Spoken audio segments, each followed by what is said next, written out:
নমস্কার বন্ধুরা, গৃহিণীর রান্নাঘরে আপনাদের স্বাগত। আজ বিউলির ডালের রেসিপি নিয়ে এসেছি। এইভাবে বিউলির ডাল বানালে খেতে কিন্তু দারুণ লাগবে। কাল রাতে ডালটা ভিজিয়ে রেখেছিলাম, দেখুন কতটা ফুলে গেছে। এখন এই জলটা ফেলে দিয়ে আরেকবার ভালো জলে ধুয়ে নিলাম। এবার একটা প্রেসার কুকার নিয়ে এর মধ্যে ডালটা দিয়ে দেব পরিমাণ মতো জল, দুটো কাঁচা লঙ্কা ভেঙে দিয়ে দেব পরিমাণ মতো নুন, দেব দুটো তেজপাতা আর সামান্য হিং। এবার ডালটা সেদ্ধ করে নেব। ডাল সেদ্ধ হয়ে গেছে।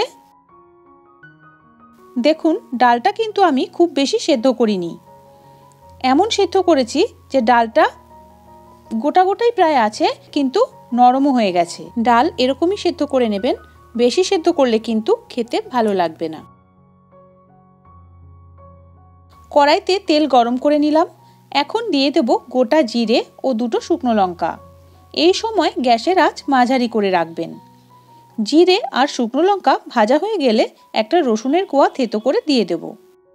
রেসিপিটা কিন্তু শেষ পর্যন্ত দেখবেন, কারণ একদম শেষে আমি একটা এমন জিনিস যোগ করব যেটা ডালের টেস্ট আরও বাড়িয়ে দেবে। রসুন হালকা নেড়ে নিয়ে দিয়ে দেব টমেটো। একটা বড় সাইজের টমেটোর দানা ফেলে একটু বড় বড় করে টুকরো করে নিয়েছি। টমেটো তেলে একটু নেড়ে নেব। টমেটো হালকা ভাজা হয়ে এসেছে। এখন এতে সেদ্ধ ডালের থেকে 2 হাতা জল দিয়ে দিলাম। জলটা একটু গরম হয়ে গেলে এর মধ্যে দিয়ে দিচ্ছি হাফ চা চামচ জিরে গুঁড়ো আর হাফ চা চামচ হলুদ গুঁড়ো। মশলাটা কষিয়ে নেওয়া হয়ে গেছে। এখন এর মধ্যে সেদ্ধ ডালটা ঢেলে দেব।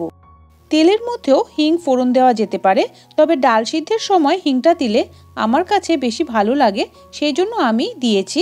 আপনারা চাইলে তেলের মধ্যেও হিং ফোড়ন দিয়ে দিতে পারেন। গ্যাসের আঁচ এই সময় বাড়িয়ে দেব আর মিনিট 5 মতো ফুটিয়ে নেব। 5 মিনিটের মতো ফুটিয়ে নেওয়ার পর একটু নেড়ে দিয়ে এর মধ্যে দেব দুটো চেরা কাঁচা লঙ্কা। চাইলে এই সময় সামান্য চিনিও মেশাতে পারেন।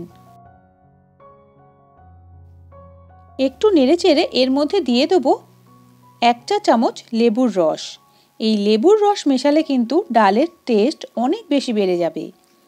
রেসিপি ভালো লাগলে ভিডিওটিতে লাইক দেওয়ার আর চ্যানেলটি এখনও সাবস্ক্রাইব না করে থাকলে সাবস্ক্রাইব করে পাশে থাকার অনুরোধ রইল। সবাই ভালো থাকবেন, ধন্যবাদ।